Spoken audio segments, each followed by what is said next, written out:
everyone, and welcome back to our hashtag Female Boss mini YouTube series. Today we have the lovely Alice Thomson, who is the owner of Purpose Coaching. Alice is an amazing female boss and entrepreneur who co-founded Scotland's leading social enterprise, Social Bite, and has now started a new journey with Purpose Coaching, all whilst being incredibly successful. So hello, Alice. Hi. So welcome to our little interview today. So why don't you start by telling us a little bit about yourself and how you started your business? This one, this business. Either one. Yeah.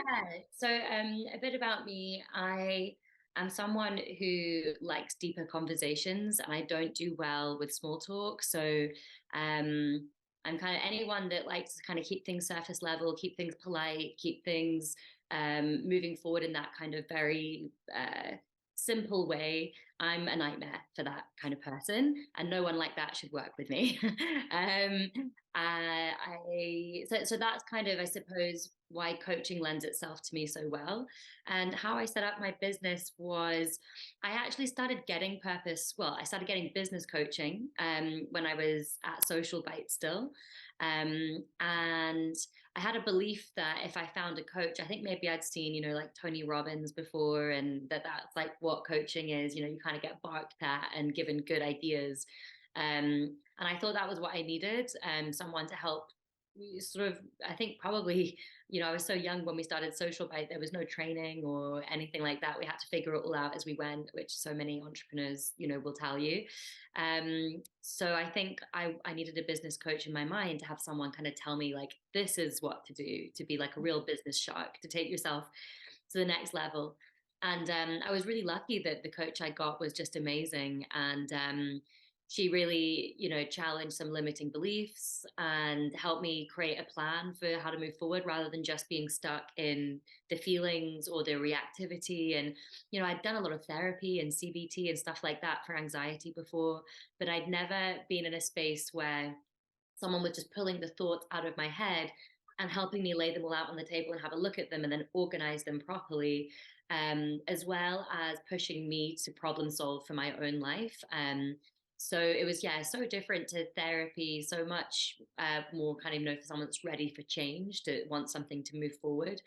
And I loved it so much. And it was just way more profound than I thought it was going to be. And I was quite surprised in my sessions with her that she was more interested in what I had to say than in me trying to fit into the mold of whatever society said a businesswoman should be. So yeah, I fell in love with coaching through getting really good coaching for about a year and a half, and it was through that process that I realized that I fundamentally was actually quite unhappy at Social Bite. I think because it is such an amazing organization and does so much good for the community, it and was something that I received a lot of accolades and awards and like lots of amazing experiences through, not at least meeting celebrities and things, which seems, in our mind, especially today in society, that is deemed the pinnacle of success. So it felt like, well, I'm supposed to be enjoying this, that I'm supposed to be feeling like I'm playing to my strengths here. But realistically, I didn't authentically feel any of that. I felt like there's a lot more to do, that we weren't finished, that we, that we had to kind of go back and finish the things we'd started rather than continuing to do the new topics that, the press and stuff like us doing new things. And so, yeah, I felt pretty incongruent with myself at Social Bite. And it was really through the long process of being involved in coaching that I came to find my truth there, and started to think about what really truly brings me joy. And I started to learn from there about how I could lean into my own strengths and bring them to the world, to be truly purpose led, rather than trying to attach myself to an external cause that society says, yep, good, we like you doing that. But I didn't feel, I felt ran into the ground and exhausted all the time, being involved with. So yeah, that's kind of maybe more sort of emotionally how I came to doing what I'm doing now. And actually setting up the business, I did 6 months training, just in a sort of coaching qualification that's a basic coaching. I mean, it's not basic, it's a 6 month long qualification, but in the world of purpose coaching and the type of work that I'm really interested in doing now, that was really the foundations for me. And once I'd done that training, it was just a matter of starting to, have a website, put myself out there a little bit. And I think it's really been word of mouth, maybe some of my public speaking, which I'm lucky to get to do. That has, allowed me to grow this business. Yeah. Um, and I think just, fundamentally my belief now is that if you're really good at what you do, and that has to be not just subjectively from where you're sitting. I think that's where the coaching for me was so helpful, having another objective person come and be able to help me have perspective and clarity and focus, rather than we all have the curse of knowledge and we all know we do a million things. And so it can get lost in that quite easily. But I think if you do what you do really well, um, it can make it a lot easier, at least for the business, just to kind of take care of itself in terms of growing and finding clients and things. So for me, it was about learning more about neurobiology, how the brain works on a chemistry and biological, from that kind of perspective.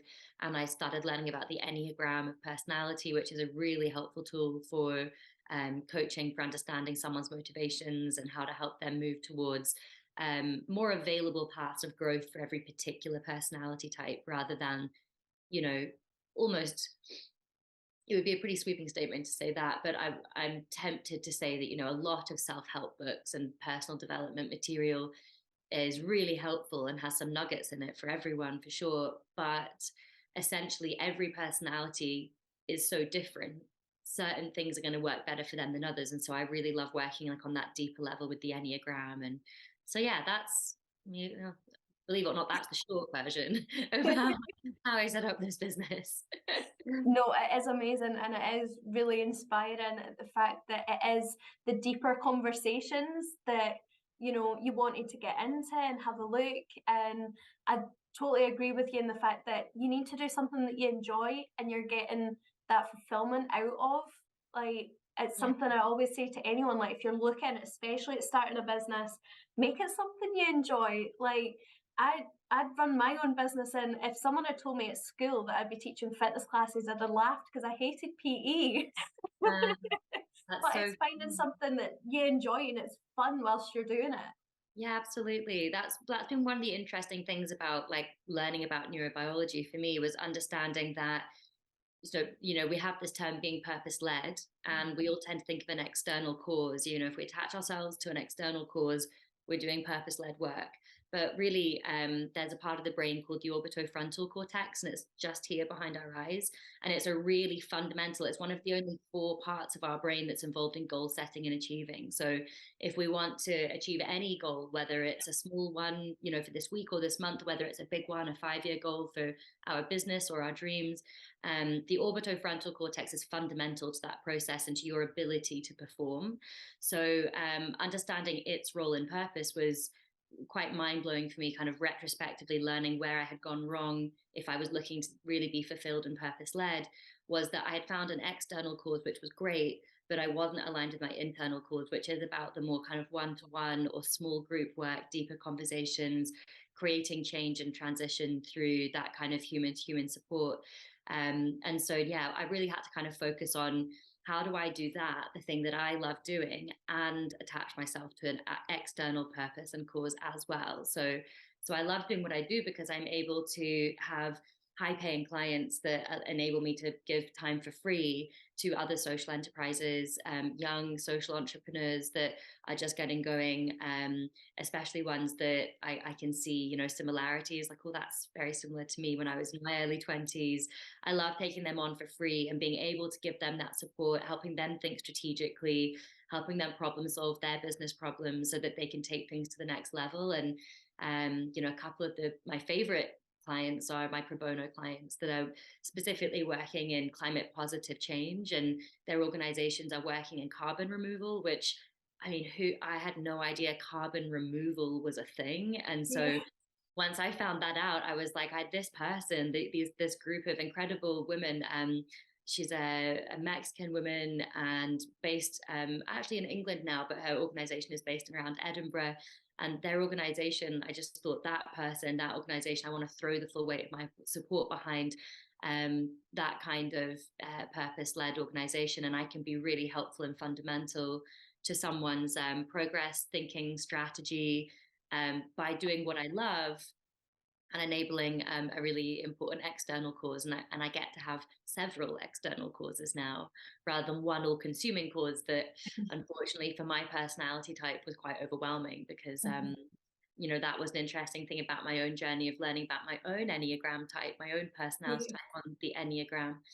Um, that was kind of understanding, oh, that's where I've also maybe gone wrong in the past, is being up close to a social issue like homelessness. And you can see in my story, I had two of our first employees who were experiencing homelessness and sleeping under a bridge at the time. I had them come and live with me.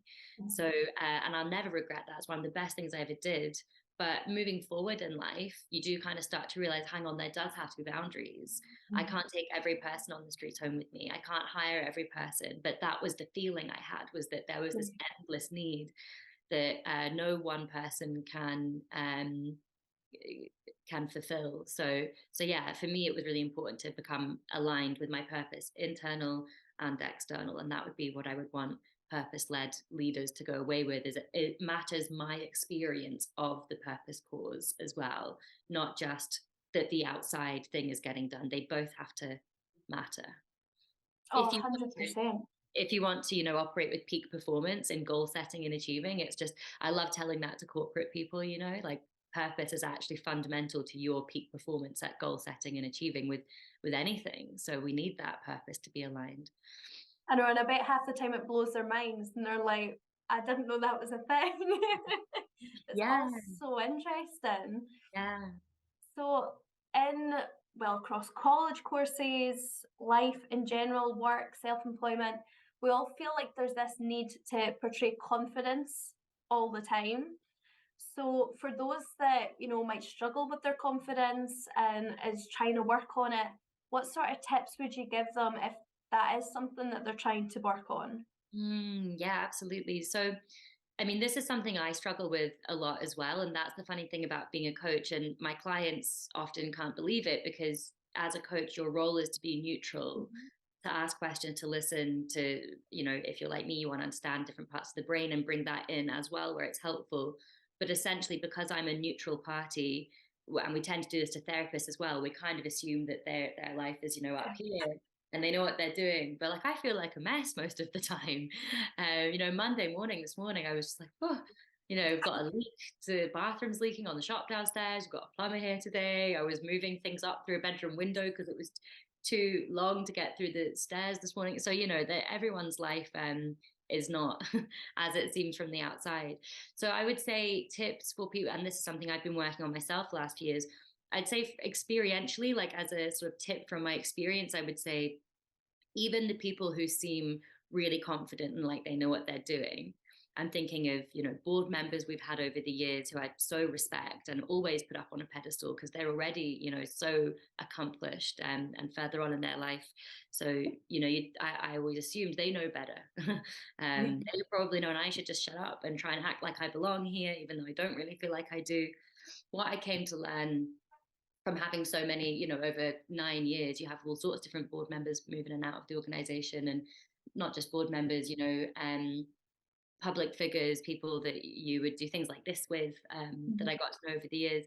One thing I really learned was that everybody, every single person, is making it up as according to their perspective, Yeah. their experience, their knowledge, and their nervous system. I mean, your nervous system is running like 95% of your behavior at all times.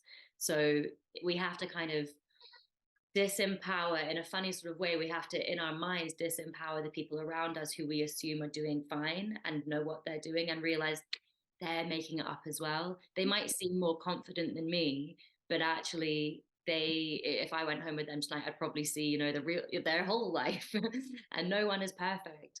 So it's starting to really understand that kind of Venn diagram of like, okay, there's what they know, there's what I know, and somewhere in the middle. But it's not the case that they know so much more than me. I bring my own piece of the puzzle to the table. So that's been something that sort of experientially I reflected on over the last couple of years. And then a tip for just something practical to apply, I would say, is it's difficult when people say just be confident, because how do you become something that you're fundamentally struggling with being? So choosing someone who, I would say, choose someone, can be someone you know, or it can be someone that you have a parasocial relationship with. That's like a celebrity or public figure you haven't actually met, but we get a lot of relationship from these individuals because we hear about their lives, we watch them in interviews, and things like that. So it can be anyone. Someone who you consider as being very securely attached. In attachment theory, we talk about being securely attached, anxiously attached, and avoidantly attached. So thinking of someone who you consider to be quite securely attached, and someone who you think, if I could have their advice at any point in life as to what the best thing to do next is, I would trust that person's advice. I think they would give sound advice. We want to imagine that person and embody that person. So act like them. So I suppose it is sort of a bit of I don't really like the term fake it till you make it, because that would imply that it's not real. But I think that we have to start training ourselves if we want to get somewhere. If we go, well, I'm not confident, I want to be confident, well, then you have to train yourself in that. You don't just get it.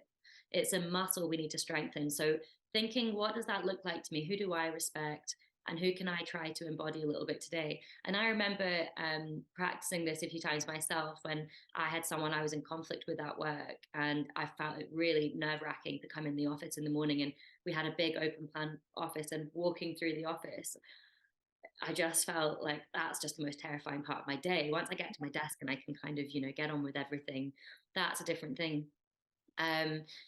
So yeah, I started applying that rule for my walk into the office. I would think, right, okay, I'm going to imagine I'm that person. I won't say their name, them, but I know who the person is that I think is really securely attached, and someone I would really look up to and respect their advice, and I respect the way that they conduct themselves. And I just, in my head, acted like I was them as I walked through the office that day, and it made it so much easier. So I think you have to go to work on training yourself for these things if that's what you want, and starting with this simple act of acting like that thing, and having a tool in place like imagining a specific person helps make that feel a bit more tangible, and at some point that becomes easier. But I think it's worth also mentioning that sometimes if we don't feel confident, the first thing to do is to act with compassion to ourselves first, for that part of us that is struggling, and to make space for that before trying to fix or change ourselves.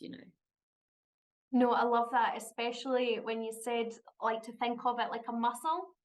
Like everyone's quite keen to, they might go to the gym or fitness classes and stuff and like physically work out. But when you think of, your feelings and your confidence as well, actually thinking of that as a muscle as well, it's something that you do need to work on. Like you don't go to a gym once and all of a sudden you've got a six pack. Like it doesn't work like that. Like you have to work, you have to continually work on it. Like that's, yeah, I love that. Absolutely, 100%. And if you wake up sometimes and it's just too much that day, there is nothing so important that you cannot, if you have to, cancel it and pull the duvet over your head. Because this 21st century thing, in so many ways, we're told, oh, 100 years ago, or your grandparents, they had a hard time. This isn't hard, what you're going through, toughen up.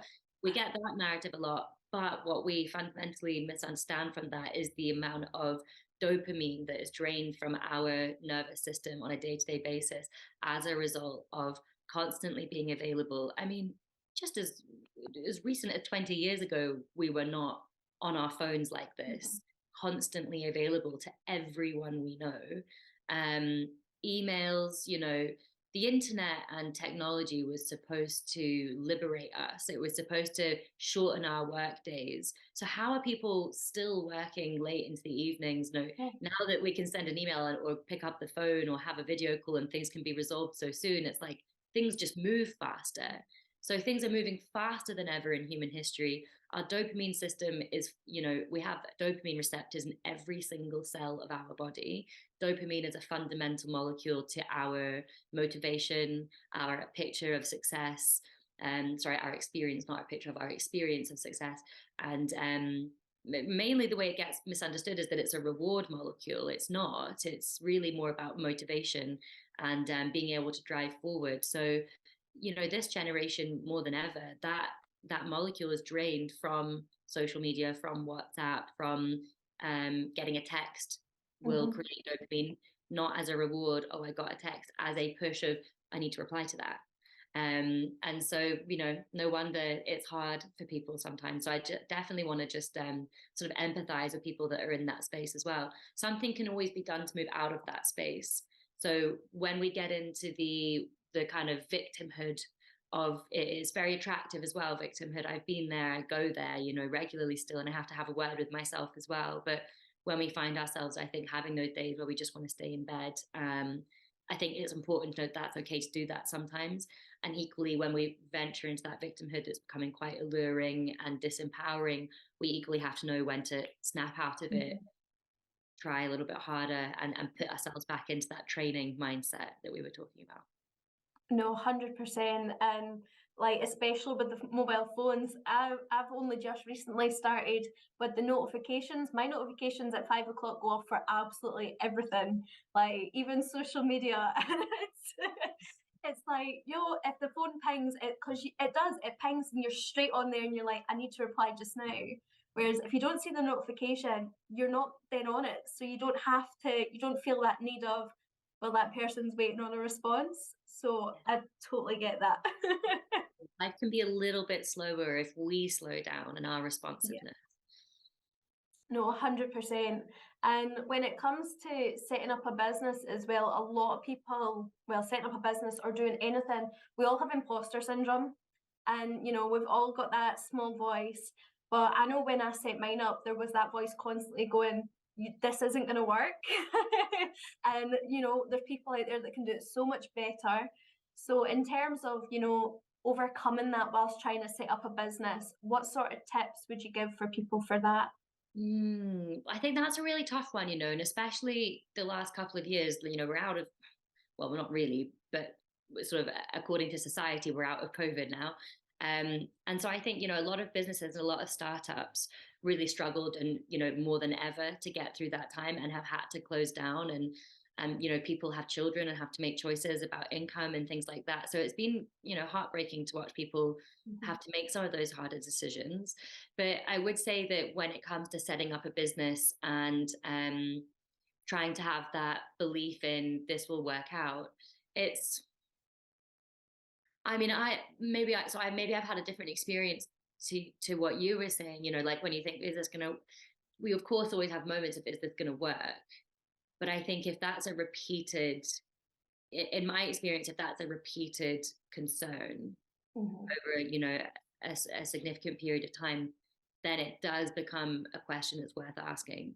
Is the product good enough, or service, whatever you want to call it? Is it good enough? How could it be better? Is it in the right place? And really having to take some thinking space away from being in it. Because when we're in the business and running the business, we are not strategic. We're Mhm. not able to get our rational, logical brain on to have really good bird's eye view. And that is where coaching is so helpful. And there are so many amazing coaches available today. You can go online and find like Life Coach Directory, and there's business coaching and all sorts on there in the UK. And you can book in with a coach for tomorrow who you've never met before for as cheap as like £40 for a 50-minute, 60-minute session. And everyone that's doing that will have some kind of qualification in coaching of some sort, and then you can become very specific about the kind of coaching you're looking for. So in terms of, it doesn't have to be thousands of pounds of a coaching program. I know that's what like a lot of people choose to do if they're really doing a big deep dive and they've got the resources and the finances, then wicked, and I love running some of that. But there are coaches all over the place available to support someone in strategic thinking. So Mhm. I mean, that for me was where that was really helpful, was to really get that bird's eye view, think strategically about what was going on, not just in terms of me in the end deciding I'm actually fundamentally unfulfilled here and I would be more productive and more efficient in another role where I was doing good, but also just in the day-to-day running of the team I was managing, the fundraising program and the educational workshops I was delivering at Social Bite.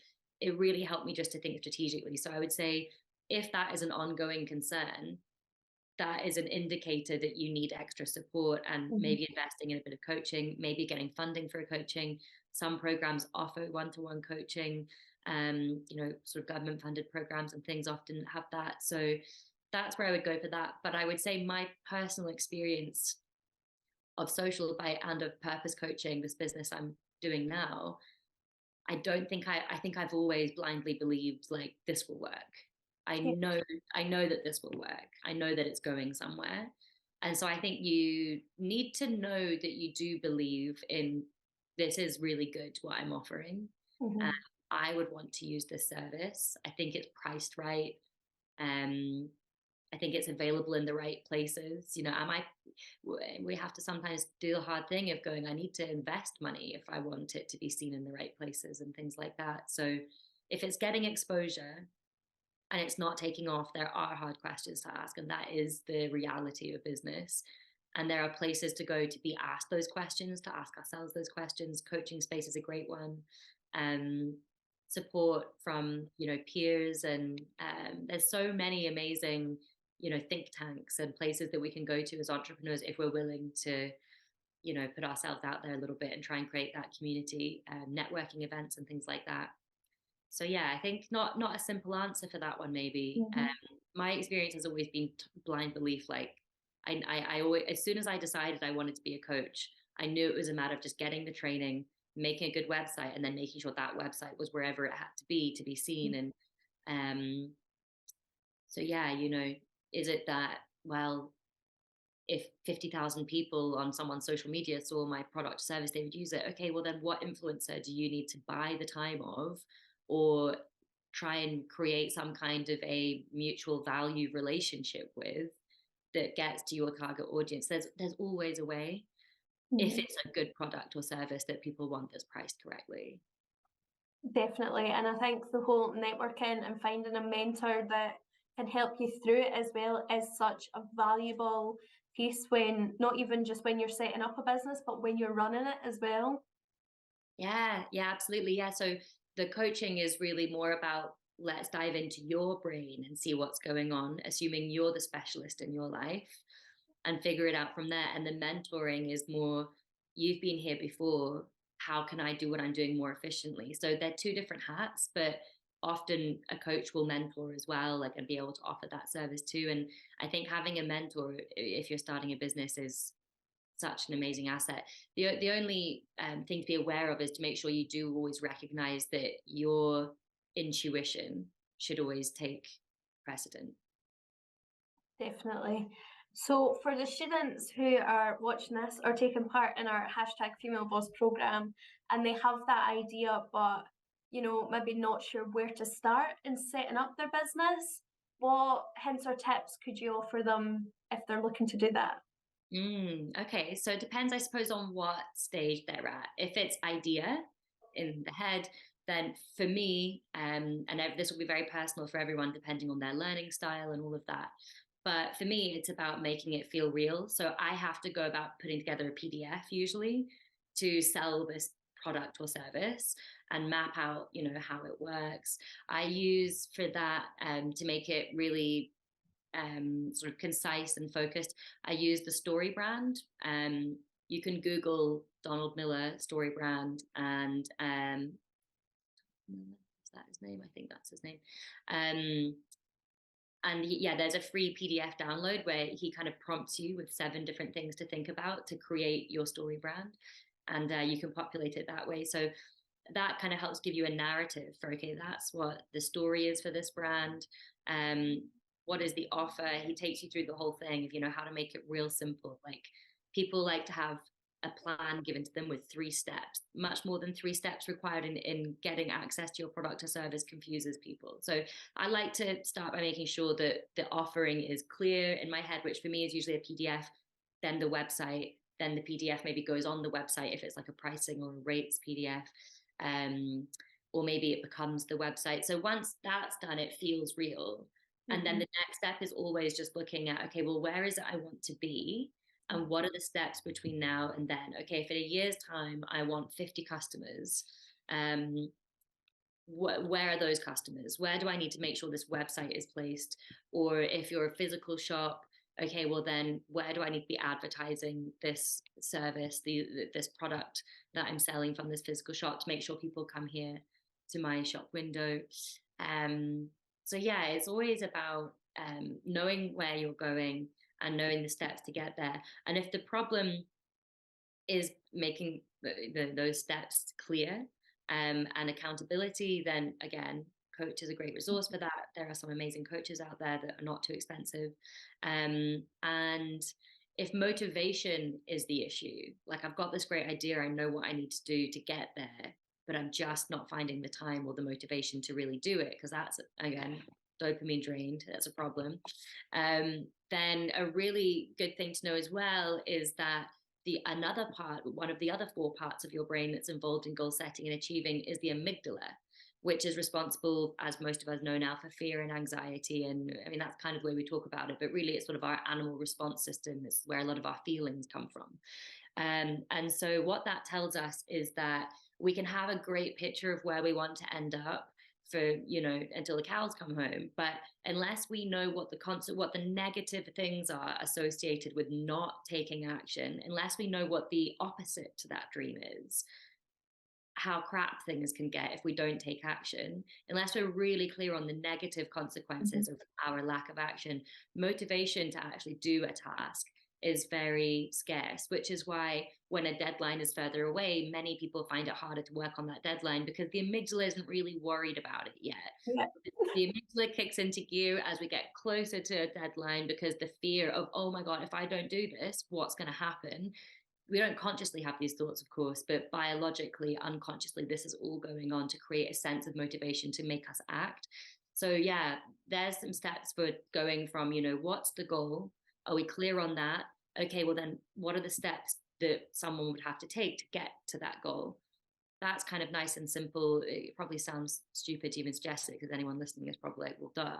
But if the problem is, the motivation to actually apply yourself to those steps, um, then I would say get real on, if I don't do this, if I was going to make it really dramatic and write a bullet pointed list of all the really crap things that could possibly happen if I don't take action on all of this, and really, get creative with it, take it to that dark place, Yeah. because that is actually where biologically your motivation comes from. So, having the vision and the mission is great, but we need to know where we're coming from, what we're escaping from as well, if we want to have that motivation and drive. So there's a few things in there. We need motivation, we need clarity of focus of where we're going. And from the very beginning, go with the idea, just get on to making it, get on to Canva, whatever you need to do to make this thing look real and to get your head around it. Show it to as many people as possible, get their feedback. I've loved recently co-working with another friend of mine, Emma, who's an incredible social media brain and all-around wonderful human. We're both freelancers now, so we co-work sometimes, and I love being able to show her something, and she doesn't even need to read it. She'll just go, too much information. It's too much there. And there I am thinking, God, I've really like trimmed it down as small as I can get. The first person I show it to is like, oh, I'm bored already. So we need to be able to take on not everyone's feedback all the time, but if there's resounding feedback, then we need to work with that. And I did go and shorten a lot of that information. I just became really brutal with how much people really need to know. So I think it's helpful to also show that idea, those PDFs, the website, to as many people as possible and get their feedback, and try not to be too disheartened if that means going back to the playground of creating the thing again. And I always say that in our office at Social Bite, we'd always be throwing around a new idea, and someone would often go, well, I just think it's a bit pointless because this is what I think. And then they go, but that's probably just me. And I always used to say, well, in here there's maybe 5 of us having this conversation, so you represent 25% of the population, roughly, maybe about that much. If you think that, there are lots of other people out there who will think that too. So that can be useful just in terms of trying not to take it personally if someone's having a reaction to an idea or a piece of work that we're trying to push forward. It's information, it's useful data. So try to treat it as, this is useful data, how can I apply that? Yeah, and you have to have the caveat that you have to take that all with a pinch of salt as well. Sometimes you won't please everyone. So sometimes you do have to just make a call. that's where your intuition has to come forward as an entrepreneur. You have to have that intuition of, well, this is what I feel is the right thing to do next. No, definitely. And it is so interesting when you look into it. So I just want to say thank you, Alice, for joining us today. It's been an absolute pleasure to talk with you. And I'm sure your journey and your hints and tips along the way will be inspiring and empowering for our students. I know they'll take a lot from it. So thank you very much. Oh, thank you so much. It's been great fun.